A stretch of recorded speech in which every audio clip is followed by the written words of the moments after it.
My name is Molly, 32 years old, and I am a senior financial analyst at Horizon Capital.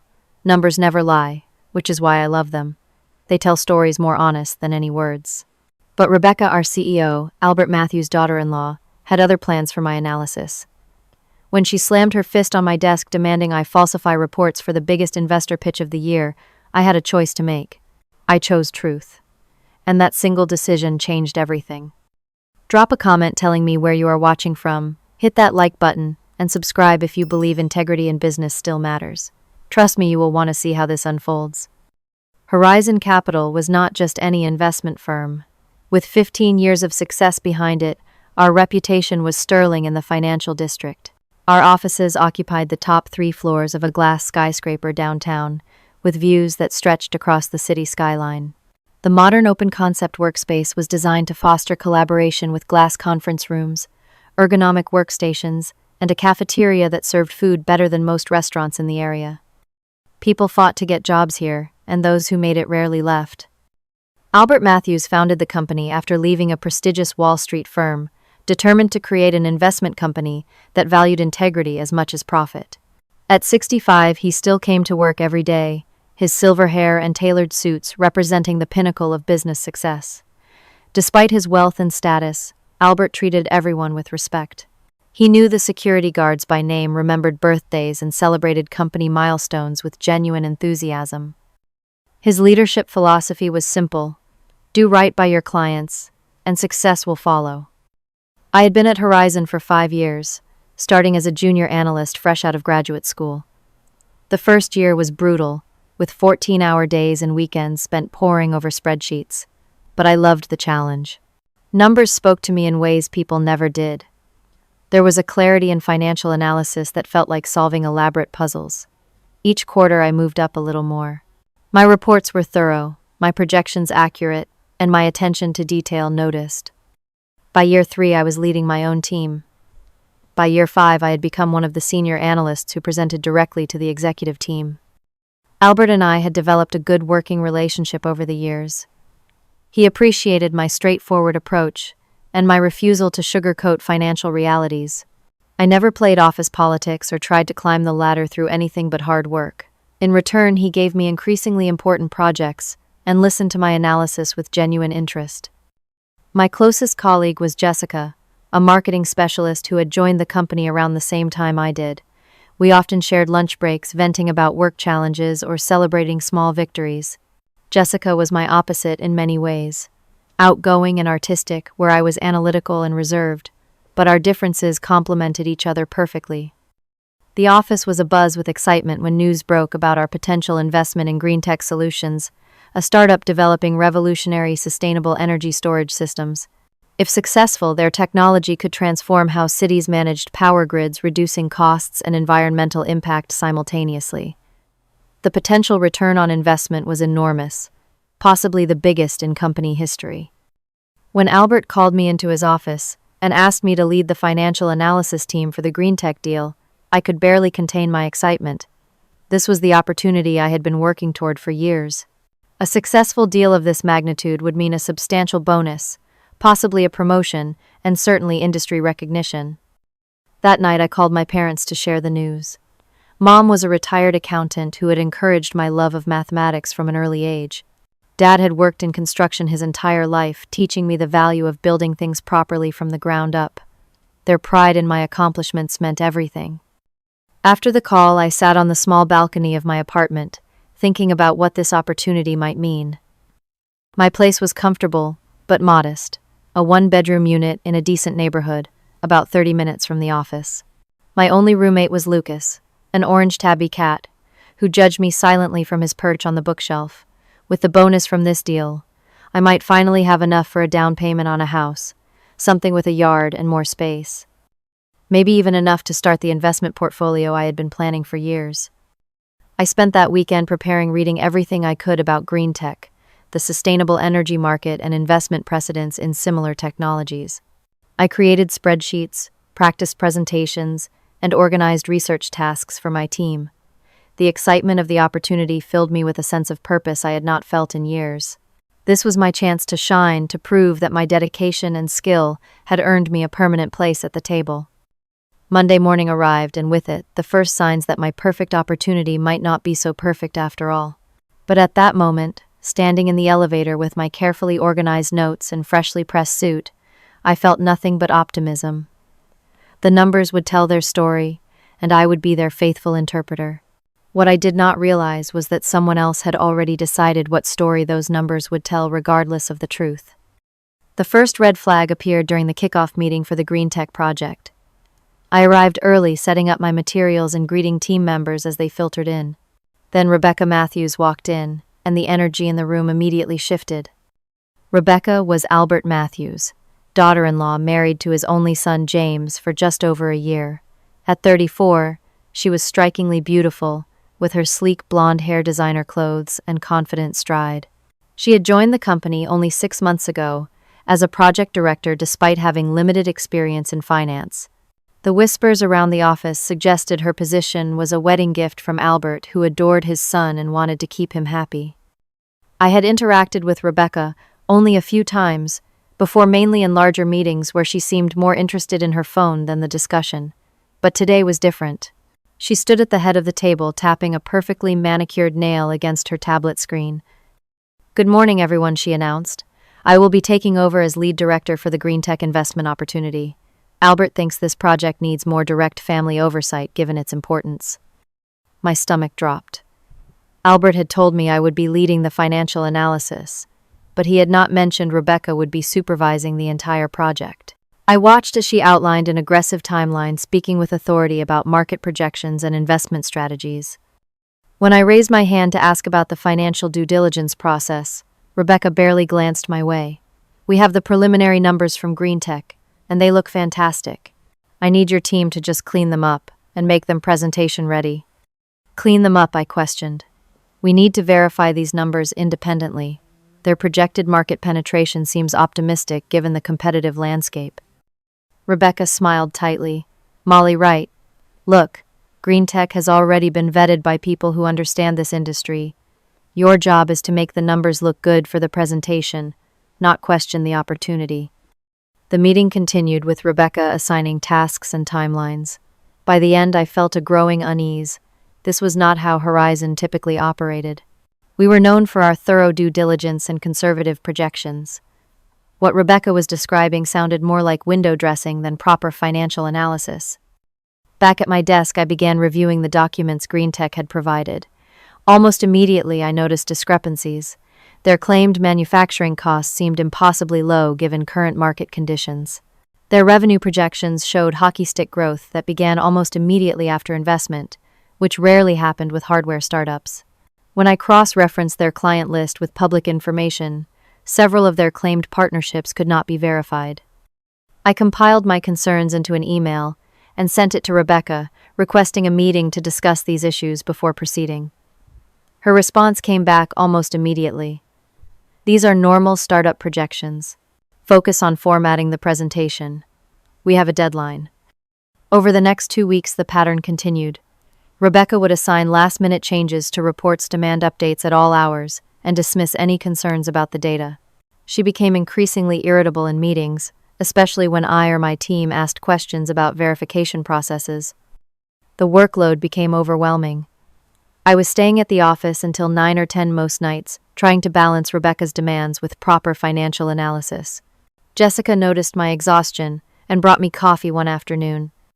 "You look terrible," she said bluntly, placing the cup on my desk. "Thanks for the compliment," I replied with a tired smile. "Seriously, Molly, what is going on with this project? I have never seen you this stressed." I lowered my voice. "Something does not feel right. The numbers do not add up, but Rebecca does not want to hear it. She keeps pushing for prettier charts rather than accurate data." Jessica glanced around to make sure no one was listening. "Be careful with Rebecca. Do you remember Mark from legal? He questioned one of her projects last year and was gone within a month. Official reason was budget cuts, but everyone knows the truth." That night, working late again, I stepped out to use the restroom and heard voices from the small kitchen area. Rebecca was there with her husband James, speaking in hushed but intense tones. I did not mean to eavesdrop, but when I heard Green Tech, I froze. Dad does not need to know about our connection to them, James was saying.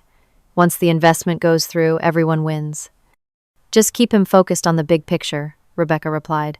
As long as Molly delivers the presentation we need, the investors will be on board. I quietly returned to my desk, my mind racing. What connection did Rebecca and James have to green tech? Was there a conflict of interest that had not been disclosed? That night, I barely slept. Lucas curled up beside me as I stared at the ceiling, weighing my options. If I raised concerns officially, I risked my position and possibly my career. Rebecca clearly had influence and was not afraid to use it. But if I stayed silent and the investment went forward based on falsified or exaggerated data, I would be complicit in potentially defrauding investors. By morning, the dark circles under my eyes told the story of my sleepless night. As I dressed for work, I caught my reflection in the mirror and barely recognized the anxious woman staring back at me. What had happened to the confident analyst who loved the clarity of numbers and the truth they revealed? When had I started fearing the very transparency I had built my career on? I arrived at the office earlier than usual, determined to dig deeper into green tech before making any decisions. The truth was in the numbers. I just had to find it. With renewed determination, I decided to conduct my own investigation into green tech. I arrived at the office before 6 that morning, knowing I would have several hours of uninterrupted research time before others arrived. The quiet office, with only the hum of the air conditioning system as company, became my war room. First, I created a secure folder on my personal drive to document everything I found. If this turned ugly, I needed evidence. Then I began a deeper examination of green tech beyond the glossy prospectus they had provided. I started by researching the company founders and executives. LinkedIn profiles, industry conference appearances, previous business ventures, anything that might give me insight into their backgrounds. The CEO had a solid reputation with previous successful exits in adjacent industries.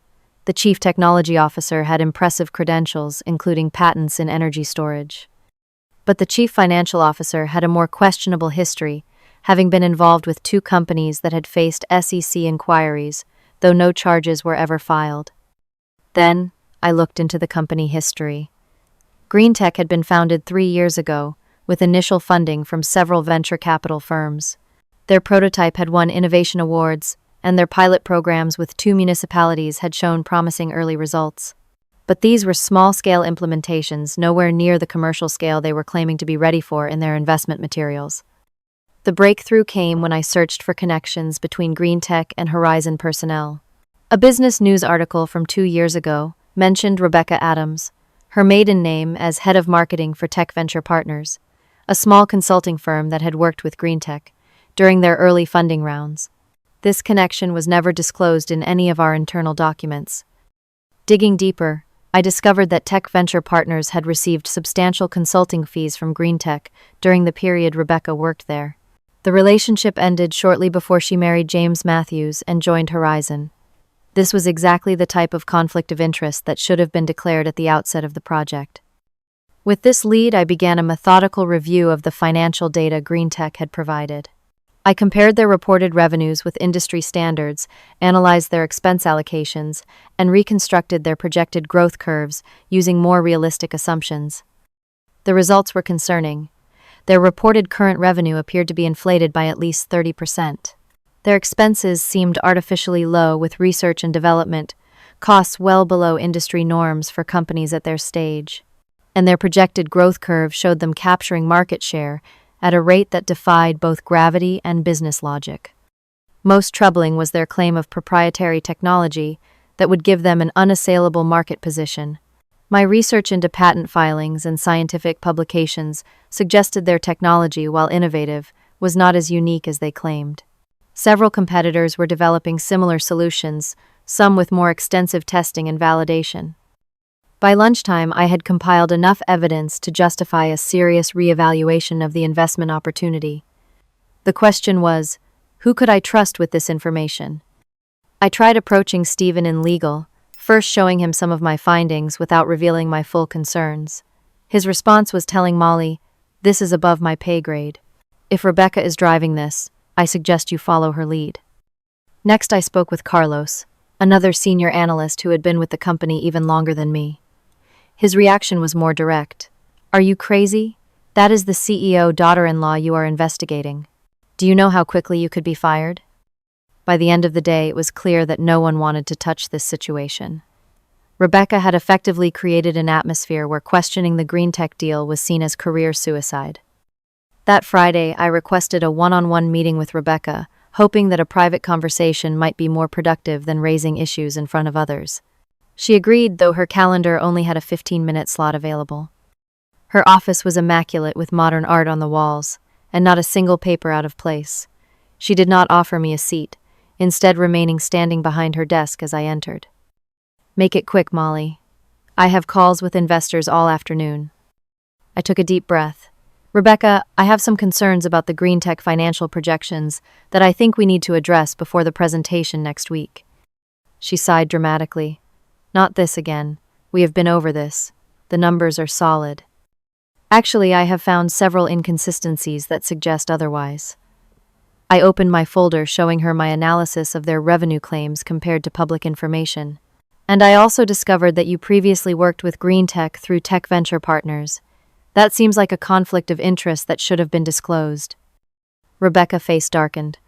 You have been digging into my background. That is completely inappropriate and possibly grounds for termination. I was researching green tech and found the connection. It is standard due diligence. She stepped closer, her voice dropping to a dangerous level. Let me make something very clear. This deal is happening. Albert trusts family above all else, and James and I are family. You are just an employee, a replaceable one. But the numbers do not support the investment case as presented. If we mislead investors, that has serious legal and ethical implications. Rebecca laughed a cold sound without humor. Do you think investors care about your little spreadsheets? They care about the story, the potential, the vision. Your job is to support that narrative, not question it. As I left her office, my hands were shaking. The threat was clear, even if not explicitly stated. My position at Horizon was in jeopardy if I continued to question the green tech deal. In the following days, I noticed subtle changes. I was no longer copied on certain emails about the project. Meetings happened without my knowledge. Tasks that would normally fall to my team were reassigned. Rebecca was systematically sidelining me. Worse rumors began circulating about my performance.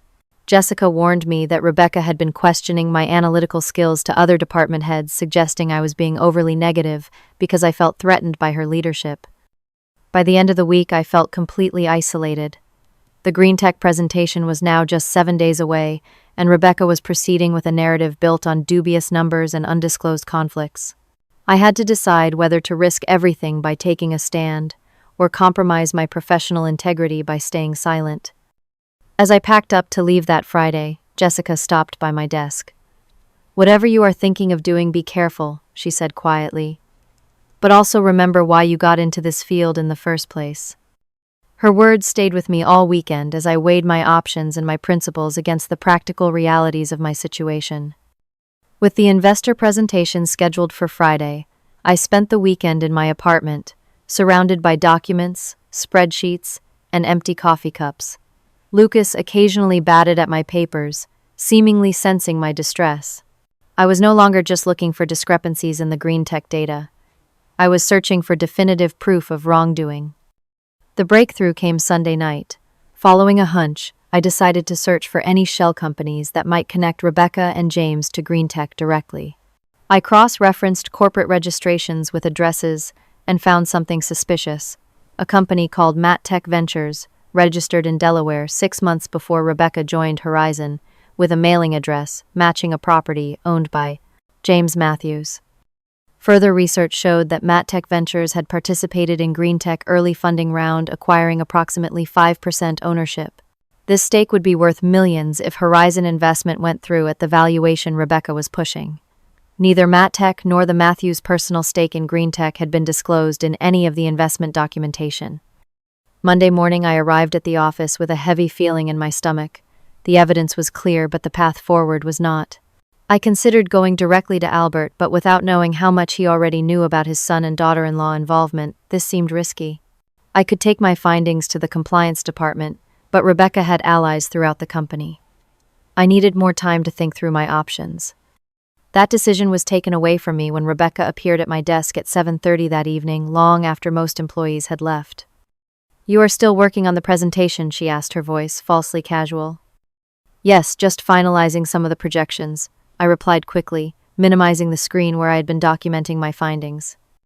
She placed both hands on my desk, leaning forward. "I heard something interesting today. Apparently you have been asking questions about MatTech Ventures. Care to explain why?"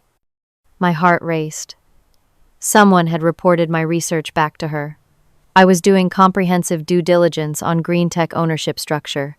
It is standard practice before a major investment. "Let me be perfectly clear." Rebecca's voice dropped to a harsh whisper. "Your job is not to investigate. Your job is to prepare the numbers I give you for presentation. That is it. Rebecca, there are serious issues with this investment. The green tech financial projections are not just optimistic, they are misleading. And your personal financial interest through MatTech creates a massive conflict of interest that needs to be disclosed." Her face flushed with anger. She slammed her fist down on my desk so hard my monitor shook. "Finish it tonight or you are fired, do you understand me? The presentation needs to show the numbers. I approve nothing else. I want it in my inbox by morning or do not bother coming in tomorrow." I maintained my composure, though my heart was pounding. "Yes, sir," I replied quietly, the words slipping out before I could stop them. Her eyes narrowed at my response. "Excuse me." "Sorry, I meant yes, I understand." Rebecca straightened up, smoothing her skirt. "Good. And Molly, if you breathe a word about MatTech to anyone, I will make sure you never work in finance again. James' father has friends at every major firm in this city." After she left, I sat frozen at my desk. The threat was no longer implied. It was explicit. My job, my career, my financial security, all hanging by a thread. I had a mortgage payment, student loans, and barely 3 months of emergency savings. Being fired would be devastating. But as I stared at my screen, another thought crystallized. If I helped present falsified data to investors, I could be legally liable. Beyond that, I would be betraying everything I believed about financial integrity. The numbers should tell the truth, not a convenient story. I made my decision then. I would complete the presentation using Rebecca-approved numbers as instructed. But I would add one small thing she would not notice until it was too late. A single footnote on the final slide, carefully worded and properly sourced, disclosing the Matthews' interest in green tech through MatTech Ventures, and noting specific areas where the presented projections deviated from standard industry metrics. I worked through the night creating a polished presentation that, on the surface, told the story Rebecca wanted. The charts were beautiful, the growth projections impressive, the investment opportunity apparently exceptional. Only that small footnote in standard font at the bottom of the final slide told the true story. At 4 in the morning, I emailed the completed presentation to Rebecca and went home to shower and change. As I dressed for what might be my last day at Horizon Capital, I considered everything I stood to lose my steady income, the respect I had earned over 5 years, perhaps even future employment opportunities, if Rebecca made good on her threats. But there was also what I might gain: the knowledge that I had stood by my principles, that I had protected potential investors from fraud, that I had chosen truth over fear. I hoped it would be enough. Friday morning arrived with the kind of perfect weather that seemed almost mocking given the storm brewing inside Horizon Capital. The executive conference room on the top floor had been prepared meticulously for the investor presentation. Floor-to-ceiling windows offered panoramic views of the city. Leather chairs surrounded a massive mahogany table, and fresh flower arrangements added touches of color to the otherwise austere space. I arrived early, setting up the presentation equipment and checking that everything functioned properly. My stomach was in knots, and I had barely slept since finishing the presentation. Rebecca had not mentioned any issues with what I submitted, which meant she either had not noticed the footnote or did not consider it significant enough to change. By 9:30, the room began filling with Horizon executives and the potential investors. Albert Matthews greeted each person warmly, his commanding presence and genuine smile putting everyone at ease. Rebecca and James arrived together, both impeccably dressed and projecting confidence. Rebecca nodded curtly in my direction but did not speak to me. The lead investor was Thomas Reynolds, founder of Reynolds Capital, and known throughout the industry for his sharp, analytical mind and zero tolerance for misrepresentation. His firm managed over $10 billion in assets, and his investment decisions were watched closely by the entire market. At 68, with steel gray hair and penetrating blue eyes, he had a reputation for detecting fraud and calling out ethical lapses. Other investors from various firms filled the remaining seats along with Horizon senior management. Albert opened the meeting with a brief introduction, emphasizing Horizon's long-standing commitment to thorough due diligence and ethical investment practices. "We only bring opportunities to this table when we are completely confident in their merit," he stated, nodding toward Rebecca. "My daughter-in-law has led this analysis personally and will present the findings." Rebecca took control of the room with practiced ease. Her presentation was polished and persuasive, walking through green tech revolutionary technology market opportunity and exceptional financial projections. She highlighted the potential returns, emphasized the competitive advantages, and painted a picture of an investment opportunity too good to miss. I sat quietly in the corner, my role reduced to advancing slides when prompted. With each exaggerated claim and misleading projection, my anxiety grew. Had I made the right decision? Would anyone even notice? That small footnote. What if Thomas Reynolds glanced right past it? The presentation moved into the Q&A portion. Several investors asked about manufacturing scalability, patent protection, and market adoption rates. Rebecca handled each question smoothly with prepared answers that sounded convincing, but often sidestepped the real issues I had uncovered. Then Thomas Reynolds spoke up. "Before we proceed further, I have a question about something on your final slide." He adjusted his glasses, peering at his tablet. "There appears to be a footnote regarding ownership structure and projection methodologies." The room fell silent. Rebecca looked momentarily confused, then clicked back to the final slide. For the first time, she actually read the footnote I had added. Note: Green Tech ownership includes a 5% stake held by Matt Tech Ventures, an investment vehicle registered to James and Rebecca Matthews. Projected revenues exceed industry average growth rates by 300%. Customer acquisition costs estimated at 60% below market standard. Production scaling timeline accelerated by 40% compared to similar technologies. Rebecca's face drained of color. She quickly attempted to move past it. "That is just a technical note for internal purposes. It should not have been included in the final version." But Thomas Reynolds was already typing on his tablet, likely searching for information about Matt Tech Ventures. This indicates a significant conflict of interest that was not disclosed in the investment materials, he said, his voice measured, but firm. "And these projection variances are substantial enough to completely alter the risk profile of this opportunity." Albert Matthews frowned, looking between Reynolds and his daughter-in-law. "Rebecca, what is this about? Do you and James have a pre-existing financial interest in green tech?" "It is a small personal investment," James interjected from across the table, completely separate from Horizon business. "A 5% stake is hardly small," Reynolds countered. "And the failure to disclose this relationship while presenting to potential investors is deeply troubling." Other investors began murmuring among themselves. One pulled out his phone and began quietly making a call. Another closed his portfolio folder decisively. Thomas Reynolds slowly closed his laptop and turned to Albert. "I think we need to pause this discussion. Call me when she is gone." He stood, nodded respectfully to Albert, and walked out without another glance at Rebecca or James. One by one, the other investors made similar exits, some offering polite excuses, others simply gathering their materials and leaving. Within 10 minutes, only Horizon personnel remained in the room. The silence was deafening until Albert finally spoke, his voice tight with controlled anger. "Everyone except Rebecca, James, and Molly, please leave the room. Now."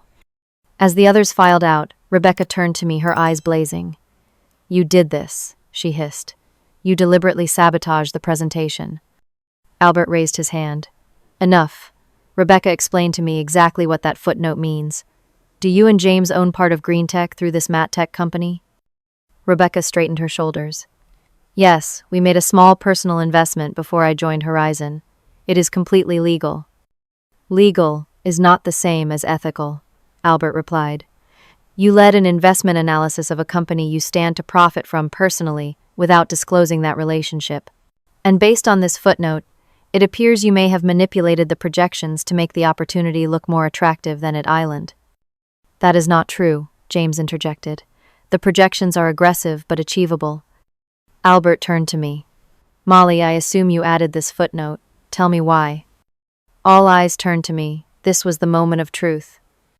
Taking a deep breath, I met Albert gaze directly. I discovered significant discrepancies in the GreenTech financial data during my analysis. When I raised concerns with Rebecca, she instructed me to ignore them and proceed with the inflated projections.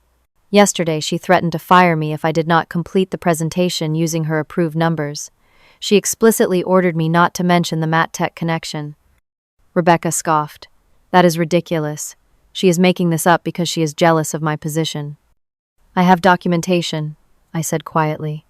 Emails, original datasets showing the discrepancies, corporate registration records for MatTech, and notes from all our meetings. I also recorded our conversation last night when Rebecca threatened me.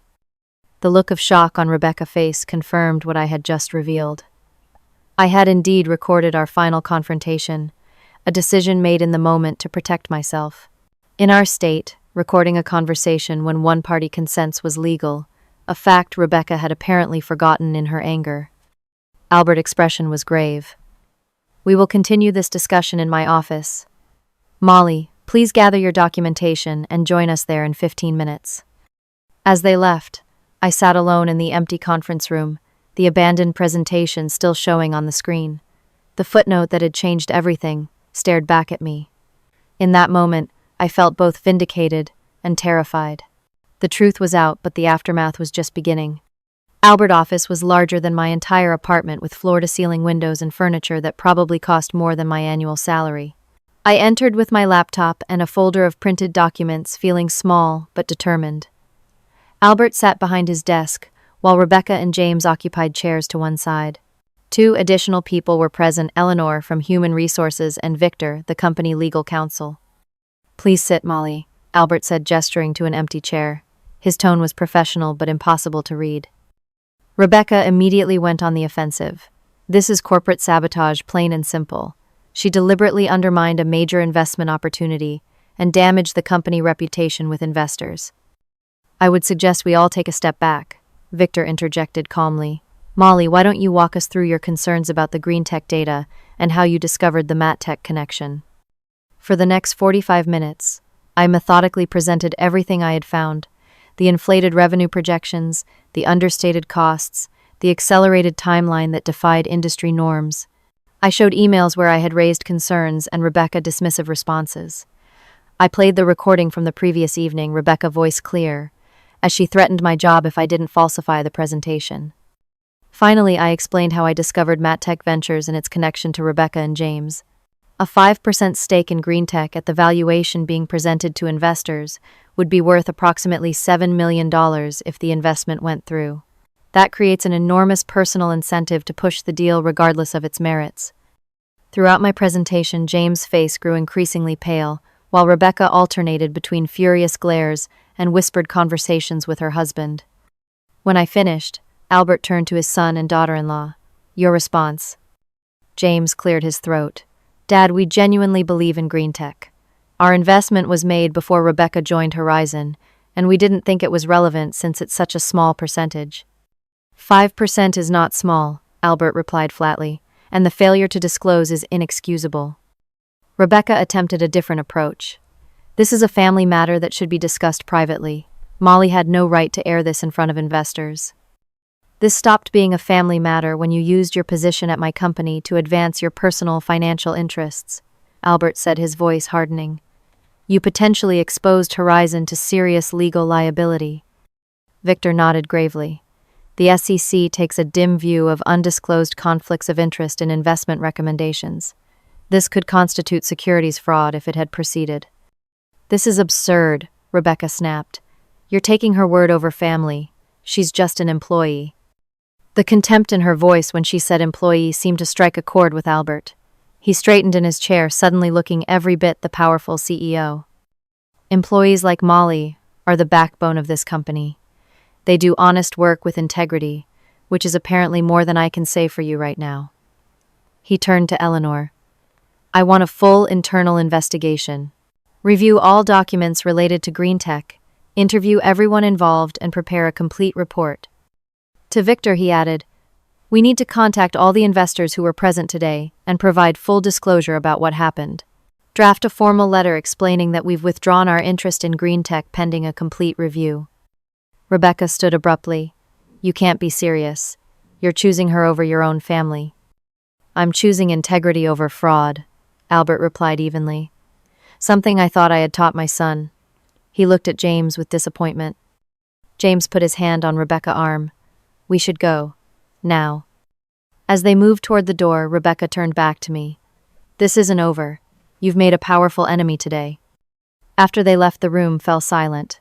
I sat frozen, uncertain what would happen next. Had I just destroyed my career to do the right thing? Albert sighed deeply. I owe you an apology, Molly.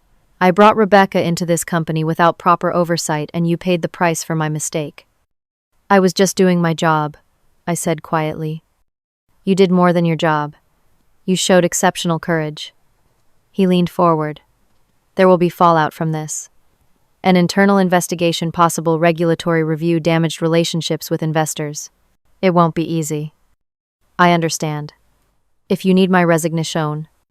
Albert looked genuinely surprised. Molly, you just saved this company from a potentially devastating scandal. The last thing I want is your resignation. Over the next 2 weeks, the investigation unfolded.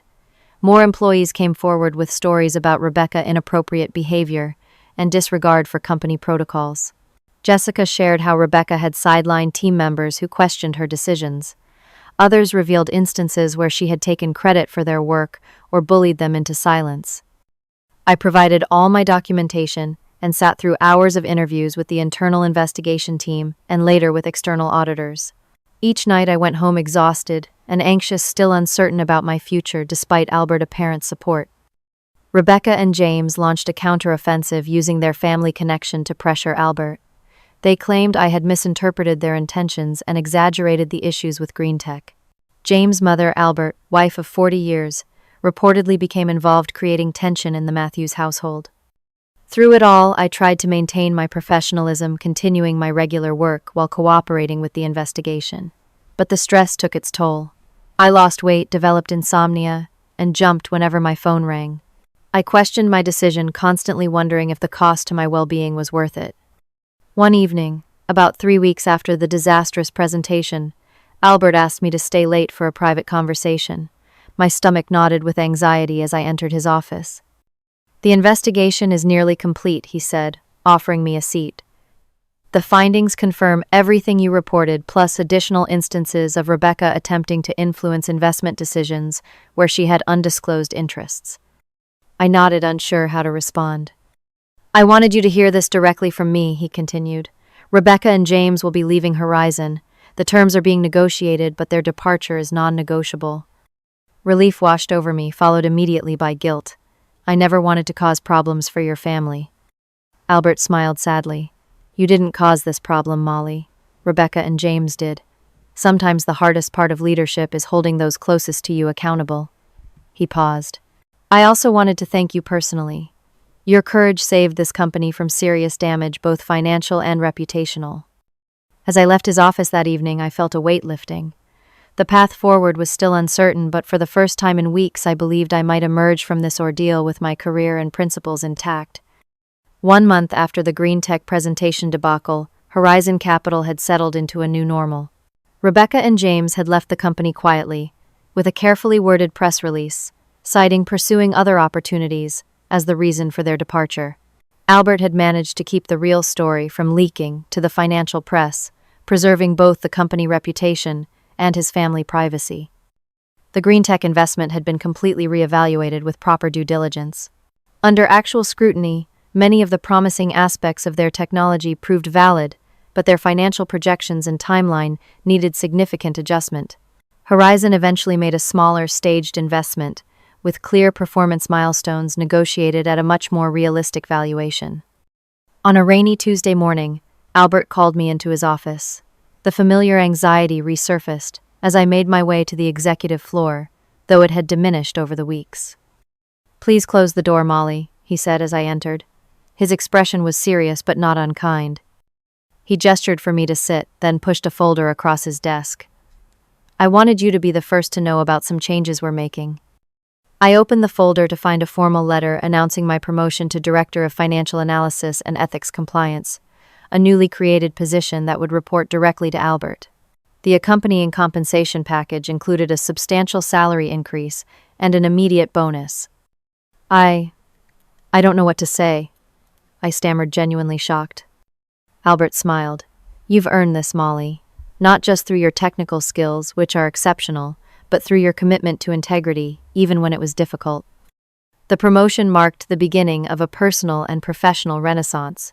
With Albert's support, I developed a comprehensive ethics training program for the entire company, focusing on conflict of interest identification and the proper handling of investment data. My team expanded, and I was given authority to review all major investment opportunities before they proceeded to final approval. Thomas Reynolds, the lead investor who had walked out of the Green Tech presentation, became an unexpected mentor. He invited me to speak at industry conferences about financial ethics and occasionally sought my input on complex investment analyses. His endorsement further cemented my reputation as someone who valued truth above expediency. My personal life transformed as well.